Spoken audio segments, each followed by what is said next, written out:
What's going on, guys? It's your boy Celeb Man. Guys, it's been a while, but we are back with another.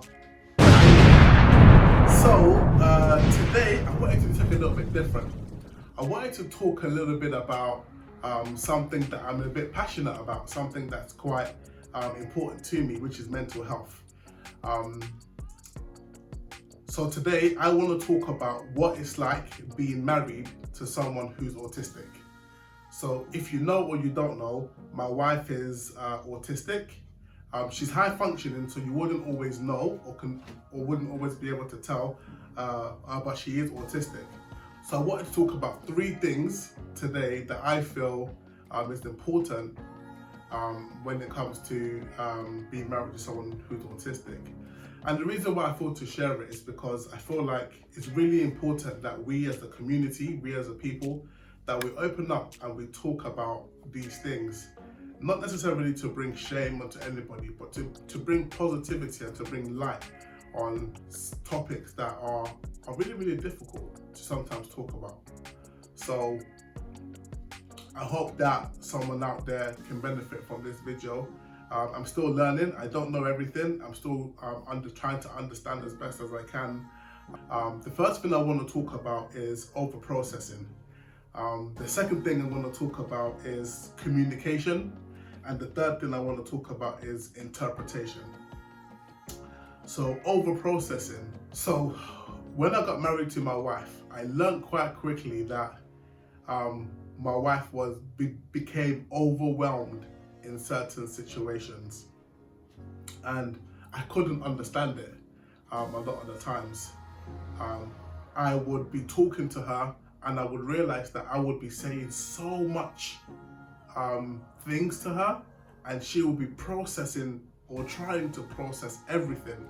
As a result, she was over processing everything I was trying to say, trying to digest it, trying to understand it, and as a result, it probably just caused more stress and anxiety to her than anything else, in her hopes to try to, understand me and communicate with me. Obviously, I didn't know this at first, and I used to get quite frustrated with her right at the beginning of our relationship because I didn't fully understand it. And I think also she told me about it, but I don't think I understood the extent. Maybe she didn't even explain the extent, but I didn't understand what it was to be autistic.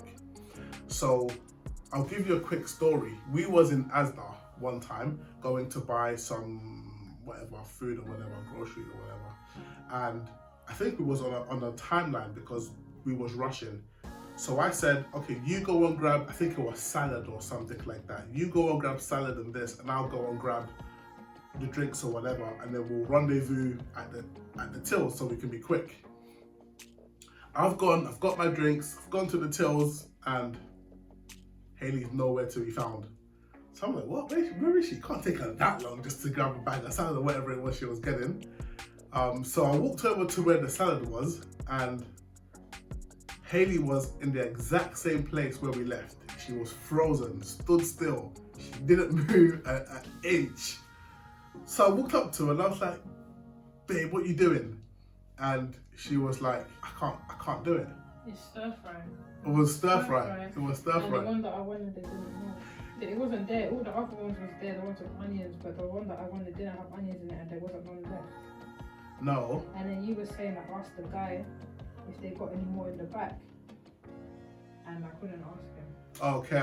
So apparently, the particular stir fry she wanted, it wasn't there. So I was telling her to ask the staff, and she basically couldn't ask him. So when I got to her, I was like, why are you standing here?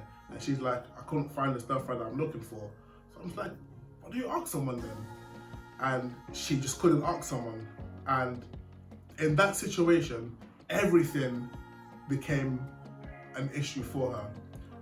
From the fact she had to look for her, the stir fry she wanted, to then ask somebody for help, and not knowing where it was, it was over processing every little detail that she had to do in that moment, and it was like, nah, I can't do this. That was the first experience that I have of this. Bear in mind, I have never experienced anything like this before. I grew up in a house of, what, how many of us? There's 6 of us. 6 of us, all competitive. My sister, she's the eldest, and she's like the most competitive. Literally, she does this fight club, and when she talks about it, you feel like she's gonna beat you up. Even when she asks you to come with her, it's like it's not a question, it's like a threat. You're coming with me to fight club now, you know? So we're all just so competitive, so we're just used to getting things done and, you know, being so, you know, agile in these type of things. And seeing this, it was a huge shock to me because mainly I did not understand it. So that was one of the first things that I came across. The second experience I want to talk about is communication. There's 2 things that I want to mention sort of in this bracket of communication. And the first one is, you know, sometimes Hayley and I could be having a discussion or even an argument, and I would be talking to her and expressing my thoughts and my feelings. And she would have a lot to say, but she wouldn't know how to say it. And I would oftentimes take that for her lack of interest, or for, you know, just her not really wanting to have the conversation, you know, then and there.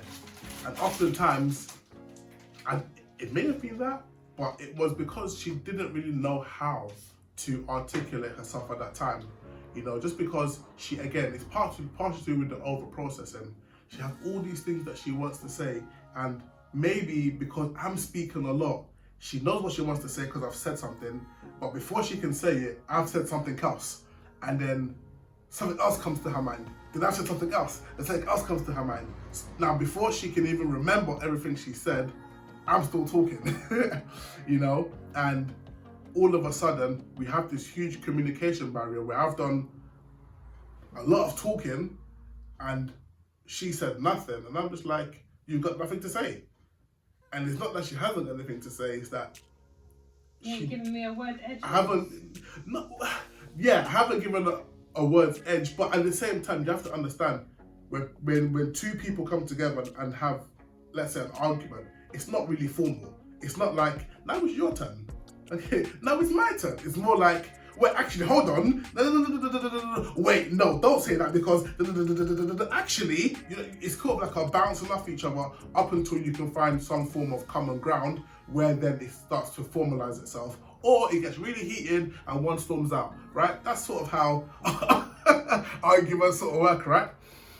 Generally, it's the latter, isn't it? So again, I wasn't used to this, so it became, I felt like when we was having our conversations, or mainly even arguments, I felt like she wasn't really interested, or she didn't care about what I thought was important. You know, so I'm talking about this situation because it's really important to me, and I'm thinking she's just blasé. Like, how can you not care about something? And oftentimes I would even take that towards me. Like, does she not care about me? Because she can't care about this situation, you know?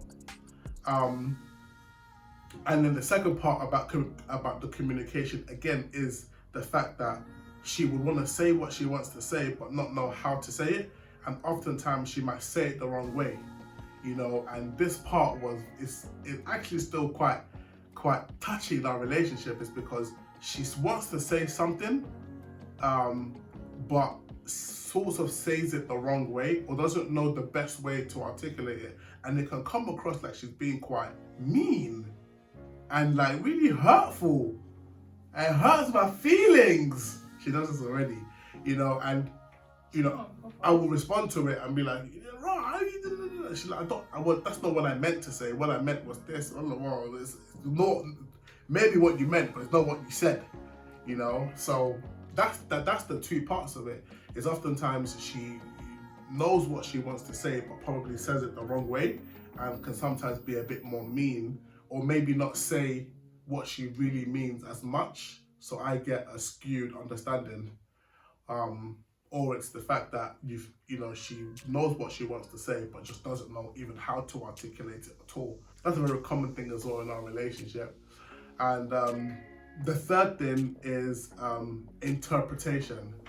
Okay, so sometimes when we're having a conversation, whether it's with ourselves or other people, sometimes because she's autistic, she may not be able to interpret or read a situation quite easily. She might feel like she'll just miss it. She'll just miss it. Something could be so obvious to someone like myself, but she completely is gone right over, like out this. Both her eyes went closed. All of her senses, ears gone, nose gone, eyes closed, flew right over her head. Completely missed it. The other day, a while ago actually, Hayley wanted me to drop someone home or something, and I really did not want to do that. I was so tired, I had so much to do, I just did not want to drop them home, but I didn't want to say no. I was sort of giving excuses. Oh, I'm sure someone else can drop you, or I was trying to give all the answers in the book without using the word, no, I'm not dropping you. And I felt I was so good at dodging that bullet of dropping someone home. And then we went our way for a while. When it was time to drop them, I was thinking, oh, they're probably gone or whatever. Nope, the person was waiting right next to my car to go home. And I was just like, I pulled it to the side. I was like, did you not realize that I didn't want to drop this person home? Like, how did you not miss it? I gave her my reason. She was like, oh, I didn't even realize. I was like, how did you not realize? Like, I made it so clear. Yeah, you really didn't. It really was. I think it would have went over a lot of people's heads. No, it would have. If anybody was there it would have. that wasn't autistic, they would have read that like they probably would have read that you didn't they want would to do it. they would have read like they would have read that like a scholar reading a child's book. Easily. I disagree. You know, so the other time doesn't read situations. And the second thing is to do with emotions. So let's say I come home from work and I'm upset about something, or I'm exhausted or whatever it is, and I'm just not feeling myself. Hayley wouldn't be able to pick up on that. If I was upset, unless I was physically crying, she wouldn't be able to pick up on it. You know, she doesn't. I feel like sometimes autistic people may not be able to read emotions that well, let alone their own emotions. I know they struggle with, so reading others will be really difficult. But you know, when you see someone and you're like, rah, you're in a bad mood, oftentimes I feel like, or in my experience, I don't feel like she interprets my emotions or can read my emotions like that.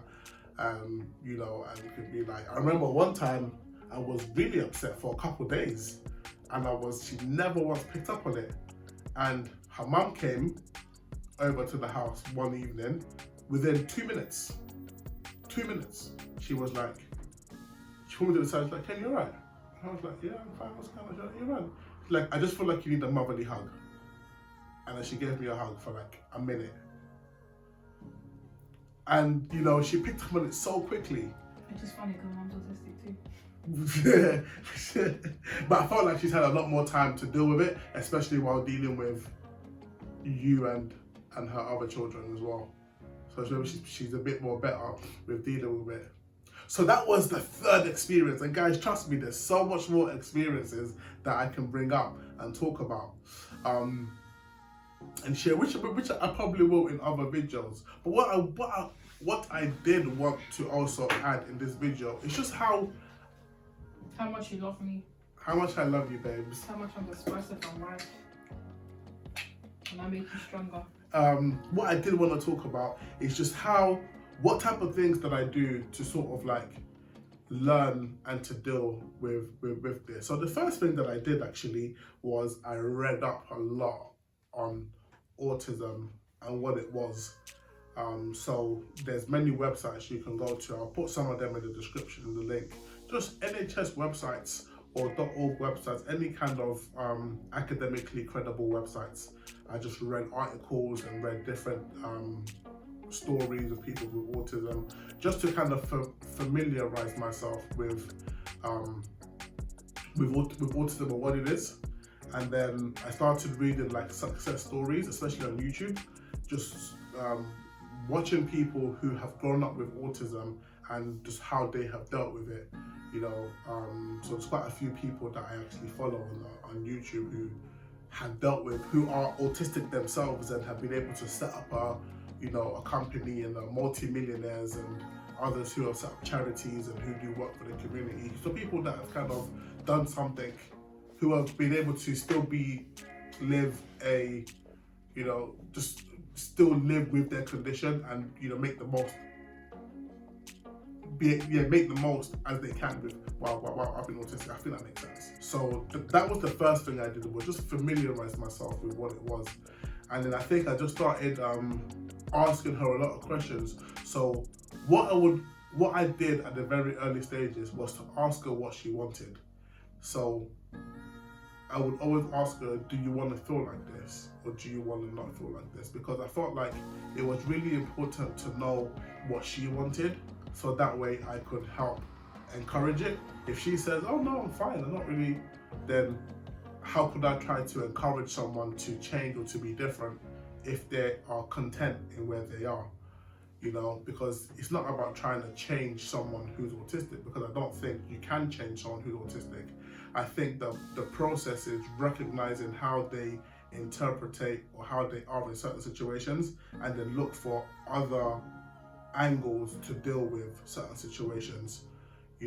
So for example, with Hayley and speaking to people when I first met her, Hayley could not do that. You could not put Hayley in a room with a complete stranger and a conversation will break out. A conversation will not break out. Impossible. It can't. Never. Impossible, if that's a word. It will not happen.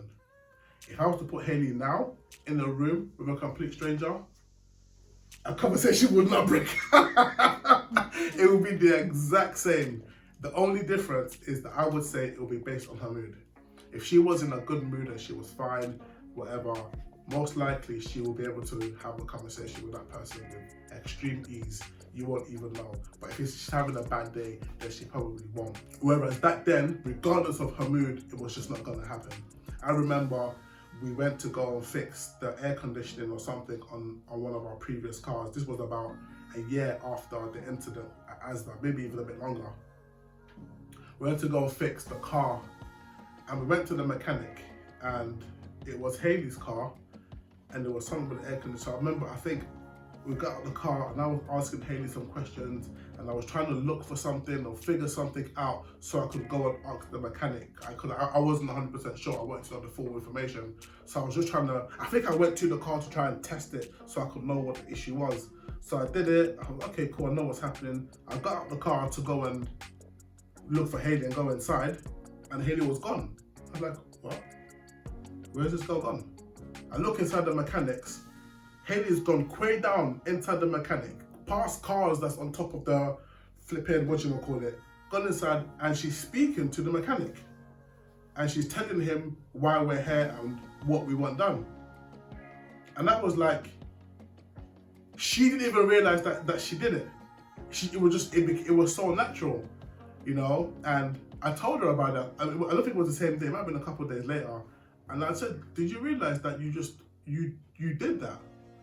And she was like, no, I didn't, and I was so taken back by it. It seems so small, but actually this is a really big win to someone who's autistic, because it's becoming part of their natural abilities to do so. Oftentimes, them speaking to someone is a thought process. It's not just go and speak to that guy and ask him for directions. It's a case of, should I speak to him? Would he be horrible? Would he be nice? Can I figure it? It's a process.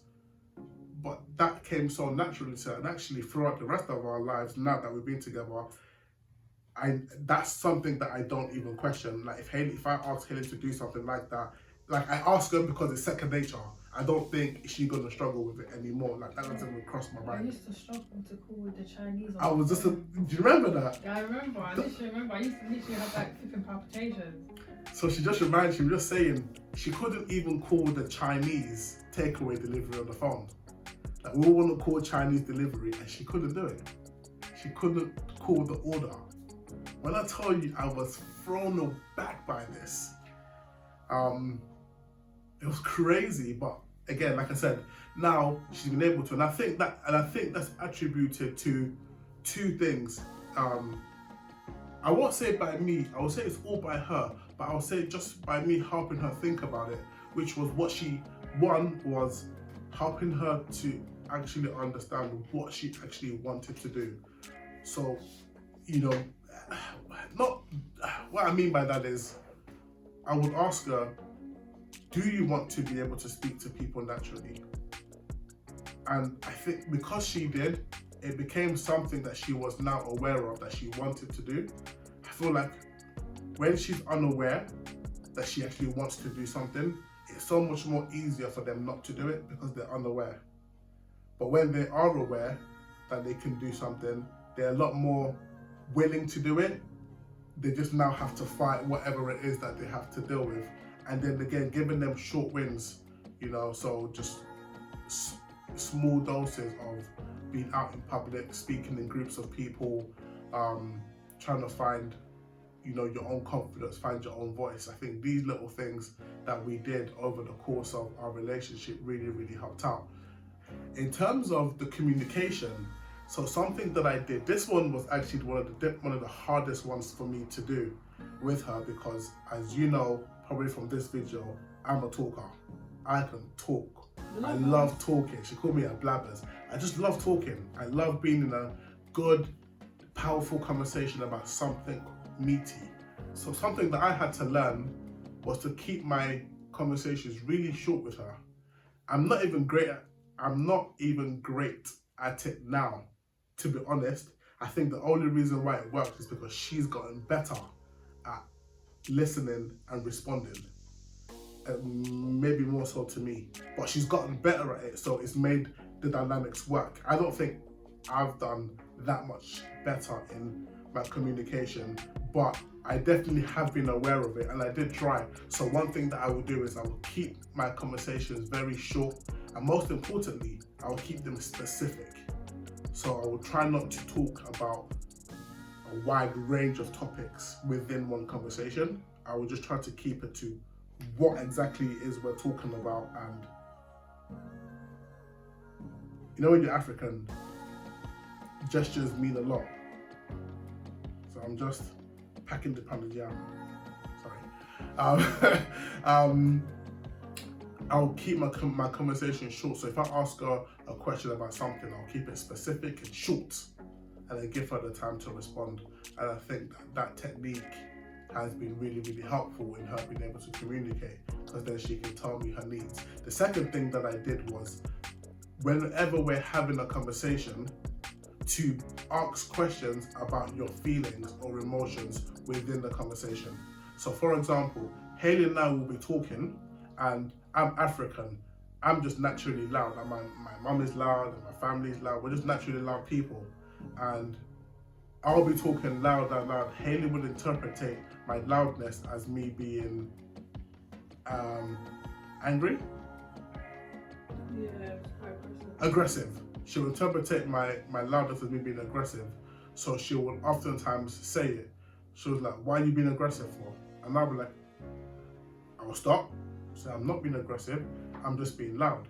Oftentimes when I'm passionate about something, I get loud. But then I revert back my voice and then continue the conversation. Now I'm even aware of it. So when we're talking and I naturally start to get louder, I would say, the fact that I'm getting louder, it's not anything other than I'm just passionate. So I have no emotion towards my loud. So I will say it within conversation as not to make her think, why is he being aggressive? Because then that takes her mindset into a tangent of other thoughts and feelings, and then everything I've said in the past 10 minutes while she's been thinking about that is just lost in translation. So that was another thing that we did. to ask questions about your emotions. So you ask, are you angry, or are you this, are you that? That was really good for a while. Again, we haven't had to do that technique in a very long time, but oftentimes, especially if we do have an argument, those little things do come up, and it can sometimes be a very great tool just to break down the barriers if it's getting a little bit heated. And then the last one was sort of interpretation. What I would say is how we've dealt with her interpreted situations is that I've had to be very literal in the conversation. So when I talk about something, I oftentimes can't beat around the bush. I have to get straight to the point. Boom. Which is very difficult for me, because when I want to get straight to the point, ask Hayley, I waffle for the first minute because I'm so used to beating around the bush for a bit and then attack you with the truth. But now I can't, so I end up not waffle because I just lose. I lose interest. Yeah. I just zone out. Exactly. Yeah. So I can't waffle. I can't get straight to the point and be very literal. So I can't ask indirect questions. You know, because she will take the indirect question as a direct question. So I can't be indirect. I gotta be very literal, very specific, and straight to the point. That way, it blurs any sort of feelings. And also, I just tell her, you know, I've been upset for the past couple of days, or I've been feeling like this. Sometimes it is nice to, you know, I don't feel like I'm waffling on, so let me just contain it. When you're married to someone, you often want them to show you their emotions. You oftentimes want them to feel a bit vulnerable, or to feel like they recognize you and they understand you. So sometimes when you are a little bit upset, you want them to come to you. You want them to sort of put their arms around you and say, "Oh, babe, you okay?" You want them to recognize how you feel. But with someone who's autistic, like I said, they miss that. They don't interpret that. And oftentimes, you can feel a little bit, or I sometimes feel a little bit unloved, because I feel like she doesn't feel me. It doesn't connect with my emotions. So it makes me feel like, you know, I do sometimes feel a little bit unloved in that moment. But I realize that, unfortunately, or maybe fortunately, just be direct about it. I think just letting them know I feel unloved is what you're gonna have to do, or they wouldn't know otherwise. You have to let them know, and then oftentimes they're able to do something about it. Again, very literal. He feels unloved, let me do this. And that's their way of showing love, even though it's not like a 1 + 1 makes 2. It's just like it's almost meant to be a turn of an emotion towards that person. But I feel like with my wife, or maybe even others who's autistic, it's like, well, if you're upset, let me do this, that should counteract it. You know, so it's about understanding how they receive, you know, the information, how they receive it, and then being able to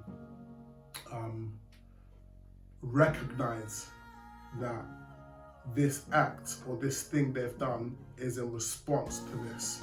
Because when we recognize it, or when, what's the word, babe? Neurotypical. When neurotypical people recognize something is done, they're more able to accept it. You know what I'm saying? That's just what we're like. Oh, this person did this for, oh yeah, oh, you changed your mind, okay, cool, I accept it. So, well, we have to actually learn that this is why they've done it, and then we can accept it. So, yeah, that's what I would say with that. With those 3 things, I hope it's been helpful. If anyone has any other sort of questions or any other information, just comment down below. I'd love to share more. Thoughts. Yeah, maybe a Q&A would be with good. you guys. Yeah, maybe a Q&A would be good. If you have a couple of questions, I can sort of give some answers, because like I said, I just only picked these 3 topics because I wanted to sort of keep it quite easy to relate and quite short, but I can literally go on about this. I don't mean go on in terms of our relationship. I mean, I will use our relationship, and I'm only using our relationship as a guide. But it's generally just my understanding of how it is being married to an autistic person. I can only use my relationship, and it's not, like I said at the beginning, it's not to slander my wife or to slander our relationship. You know, every relationship has challenges. Every relationship, you need to work on something. In fact, I think the fact that she's autistic, I think it makes me just more aware that you constantly have to be working on it. And you know, it doesn't ever make it easy at all, but it's a constant reminder you have to continuously work on it.